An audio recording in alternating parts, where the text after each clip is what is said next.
ओम नमः शिवाय दोस्तों वाराणसी की संकरी गलियों में सुबह का समय था। गंगा किनारे हल्की धुंध तैर रही थी और मंदिरों की घंटियां वातावरण को पवित्र बना रही थी। उसी शहर में एक साधारण सा घर था, मिट्टी की खुशबू से भरा, शांत और बेहद साधारण। उस घर में रहता था आरव, उसकी माँ गौरी और बूढ़ी दादी। आरव कोई साधु नहीं था, न ही कोई बड़ा ज्ञानी। वह एक सामान्य युवक था, नौकरी की तलाश में संघर्ष करता हुआ, जीवन की उलझनों में फंसा हुआ। लेकिन उसके अंदर एक चीज अलग थी, भगवान शिव के प्रति अटूट प्रेम। हर सुबह वह उठकर केवल एक मंत्र बोलता था, AUM नमः शिवाय। बस यही उसकी संपत्ति थी। ब्रह्म मुहूर्त की पहली पुकार। एक दिन अचानक उसकी नींद सुबह लगभग 4 बजे खुल गई। कोई अलार्म नहीं, कोई आवाज नहीं, फिर भी आंखें पूरी तरह खुल गईं। पहले उसने सोचा संयोग होगा, लेकिन अगले दिन फिर वही समय, तीसरे दिन फिर वही। अब उसे अजीब लगने लगा। जब वह उठकर बैठा तो घर में एक अजीब शांति थी। बाहर से हल्की शंख ध्वनि आ रही थी। पास के मंदिर में आरती शुरू हो चुकी थी। उसका हृदय अचानक बहुत शांत हो गया। ऐसा लगा जैसे कोई अदृश्य शक्ति उसके पास बैठी हो। उसने धीरे से आंखें बंद की और मंत्र जप शुरू किया। तभी उसे लगा जैसे किसी ने उसके सिर पर हाथ रखा हो। वह चौंक कर उठ गया। कमरे में कोई नहीं था, लेकिन वातावरण बदल चुका था। अनजानी सुगंध। कुछ दिनों बाद एक और घटना होने लगी। जब भी उसकी माँ पूजा करने बैठती, घर में एक मीठी सुगंध फैल जाती। न धूप जली होती, न अगरबत्ती, फिर भी चंदन और बेलपत्र जैसी खुशबू पूरे घर में फैल जाती। दादी मुस्कुराई। उन्होंने धीरे से कहा, बेटा, ये साधारण बात नहीं है। जब देवता प्रसन्न होते हैं तब घर की हवा भी बदल जाती है। आरव चुप रहा, लेकिन उसके मन में प्रश्न उठने लगे। पहला अतिथि, एक सोमवार की सुबह। आरव शिवलिंग पर जल चढ़ा रहा था। तभी दरवाजे पर खटखटाहट हुई। बाहर एक काला कुत्ता बैठा था। वह शांत था, बिल्कुल शांत। न भौंक रहा था, न हिल रहा था, बस आरव को देख रहा था। दादी तुरंत बोली, भैरव बाबा आए हैं। आरव ने रोटी लाकर उसे खिलाई। कुत्ते ने खाना खाया और बिना पीछे देखे चला गया। अगले सोमवार फिर वही कुत्ता आया, फिर अगले सोमवार। अब यह संयोग नहीं था, स्वप्न का रहस्य। एक रात आरव ने एक अद्भुत सपना देखा।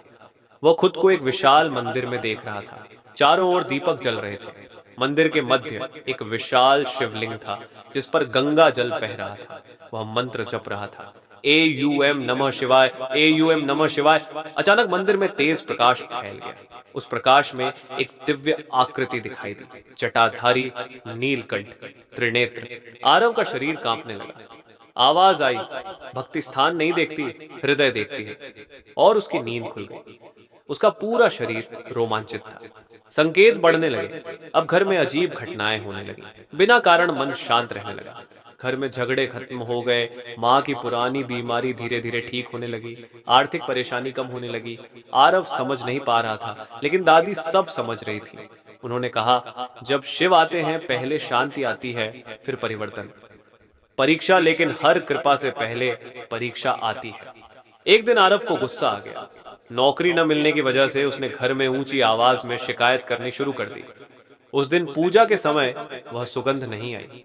शांति भी गायब थी। घर भारी लग रहा था। दादी ने गंभीर स्वर में कहा, देवता प्रेम से आते हैं, अहंकार से चले जाते हैं। आरव को अपनी गलती समझ आ गई। उस रात उसने शिवलिंग के सामने बैठकर रोते हुए कहा, महादेव, मैं योग्य नहीं हूं, लेकिन मुझे छोड़कर मत जाइए। अदृश्य उपस्थिति। उस रात फिर ब्रह्म मुहूर्त में उसकी आंख खुली। इस बार उसे डर नहीं लगा। कमरे में गहरी शांति थी और अचानक घंटी अपने आप बज उठी। हवा बिल्कुल स्थिर थी। आरव की आंखों से आंसू बहने लगे। उसे अब समझ आ चुका था, कोई आ चुका है। दादी का रहस्य। सुबह दादी ने उसे बुलाया। उन्होंने कहा, हर घर मंदिर नहीं बनता, लेकिन जहां सच्ची भक्ति होती है, वहां भगवान स्वयं वास करते हैं। संकेत मिल रहे हैं बेटा, महादेव तुम्हारे घर आ चुके हैं। आरव स्तब्ध रह गया, लेकिन असली रहस्य अभी बाकी था। महादेव घर क्यों आए थे? क्या केवल कृपा देने के लिए, या किसी बड़े उद्देश्य के लिए? और वह उद्देश्य जल्द ही सामने आने वाला था। रात बीत चुकी थी, लेकिन आरव के मन में उठी हलचल शांत नहीं हो रही थी। दादी की बात उसके कानों में बार बार गूंज रही थी। महादेव तुम्हारे घर आ चुके हैं, क्या सच में ऐसा हो सकता है? वह खुद को समझाने की कोशिश करता, नहीं, यह सिर्फ संयोग है। लेकिन हृदय कुछ और ही कह रहा था। बदलती हुई सुबह अगले दिन ब्रह्म मुहूर्त में उसकी आंख फिर अपने आप खुल गई। इस बार उसने ध्यान से आसपास देखा। घर पहले जैसा नहीं लग रहा था। हवा हल्की, मन शांत और भीतर एक अजीब आनंद। वह पूजा स्थान के पास गया। दीपक रात से ही जल रहा था, बिना बुझा। माँ ने उसे जलाया भी नहीं था। आरव की सांसें तेज हो गईं। दादी मुस्कुराई। जब घर में शिव का वास होता है, अग्नि भी आशीर्वाद बन जाती है। अनजाना आकर्षण अब आरव के अंदर एक बदलाव आने लगा। पहले जहां वह देर तक सोता था, अब स्वतः जल्दी उठ जाता। पहले मोबाइल और दुनिया की चिंता रहती थी, अब मन मंत्र जप में लगने लगा। कभी कभी उसे लगता जैसे कोई भीतर से मंत्र जप रहा हो। उसके होंठ शांत होते, लेकिन मन में आवाज गूंजती, एयोम नमः शिवाय, लगातार, बिना रुके। उसे समझ नहीं आ रहा था कि यह क्या हो रहा है। दूसरा संकेत, गौ माता का आगमन। एक दिन सोमवार को जब उसकी माँ शिवलिंग पर जल चढ़ा रही थी, घर के दरवाजे पर एक गाय आकर खड़ी हो गई। वह अंदर झांक रही थी। अजीब बात यह थी कि गली में इतनी गायें रहती थी, लेकिन वह कभी घर के दरवाजे तक नहीं आती थी। माँ ने रोटी दी। गाय ने धीरे से आरव की ओर देखा।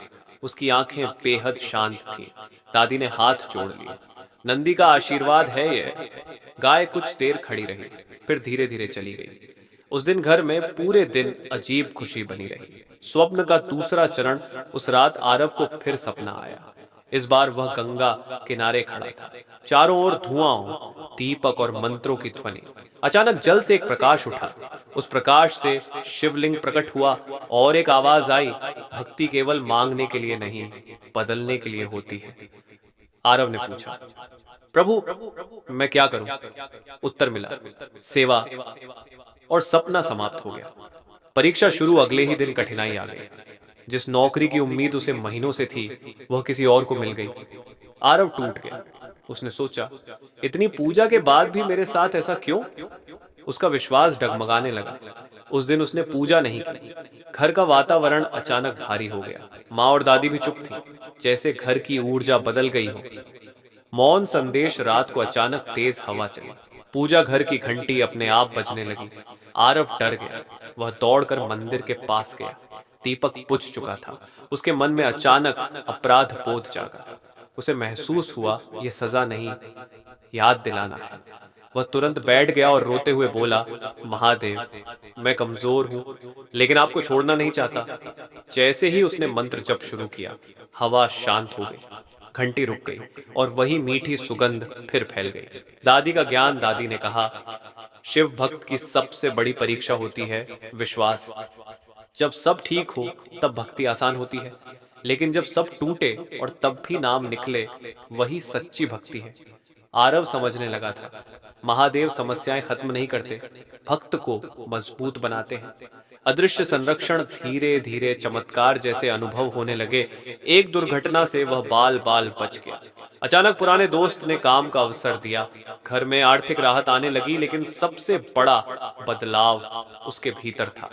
अब उसे डर कम लगता था, क्रोध कम हो गया था, मन स्थिर रहने लगा था। शिव का वास्तविक वास। एक शाम ध्यान करते समय उसे अचानक अनुभव हुआ कि उसकी सांसें बहुत धीमी हो गई हैं। समय जैसे रुक गया।